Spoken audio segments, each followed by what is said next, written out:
Russia's invasion of Ukraine is sending shockwaves across the globe. And when it comes to the stock market, you need to know to protect your portfolio. Certified financial planner Kimberly Foss joins us live from Roseville to explain.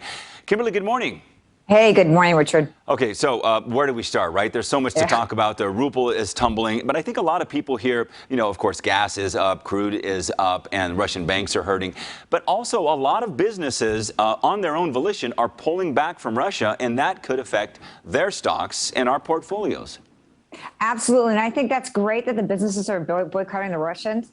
Vodka is being pulled off the shelves, that kind of thing. Yeah. However, Richard, the end effect of that really is this crisis may come and go, and typically these kind of crises come and they do affect the market in the short term, like the invasion of Kuwait. The market was down about 8%. 6 months later, it was down 2%. But at the end of 12 months, it was up about 10%. So these tend to resolve themselves with time. However, what the real issue here is, if we're boycotting all these companies, how is that going to affect some of these multinational companies and their earnings? That's the real catalyst here moving forward in the next 6 months.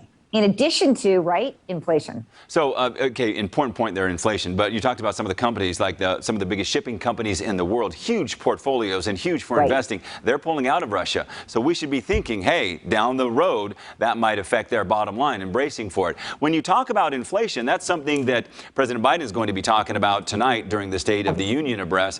That is important because during these other conflicts that you mentioned, like the one in Kuwait in 1981, Pearl Harbor attack, there wasn't a recession after them. Right now, we're kind of on shaky ground there, right? That's the key. You're absolutely correct on that. The key is these usually resolve themselves after around 12 months, as long as there's not a looming recession. And right now, we're strong. Our earnings are strong. That is something that's being missed in the media right now, that the companies in the last quarter were really strong, up 22%. But who knows what's going to happen with the boycotts and how these are going to affect the earnings in the long term. So really, really important to take a look at that. And one of the points that you should really, really do in your portfolio is something like this diversification, right? Multinational companies across all asset classes and in different sectors. My clients, basically, there's about 12,500 different stocks across the country, across the United States, that are publicly traded in 44 countries. We have all of them in the portfolio. So make sure that you really are diversified, right? Yep. And the last bullet point there is one of the most important. Cool-headed. Don't play the day, play the year, right? Absolutely. Long-term investing, look at all of us are, unless you're a daytime speculator, we're all long-term investors. So we need to keep our eye on the prize of 10, 15, 20, 30 years down the road. This is probably just going to be a blip on the radar screen. It may have other geopolitical issues, but basically we'll probably resolve this and move on into another crisis or another issue.